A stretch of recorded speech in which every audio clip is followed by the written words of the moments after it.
Kung kinikilala mo ang Diyos bilang creator mo, dapat kinikilala mo rin siya sa lahat ng aspeto ng iyong buhay.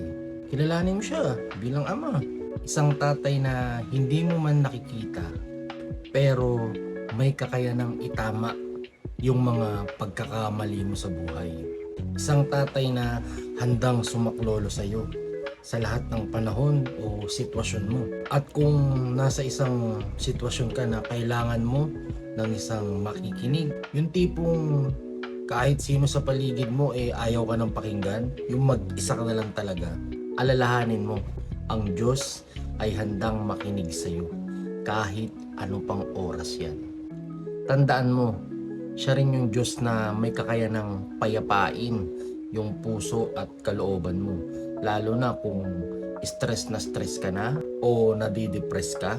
At kung nasa panahon naman na gipit ka, I mean yung walang-wala ka, wala kang malapitan, wala kang mahiraman, totally wala. Kausapin mo yung Diyos. Kausapin mo siya sa isang panalangin. Tapos nun, magtiwala ka, maniwala ka bilang iyong Ama, bilang iyong Diyos na lumikha sa'yo.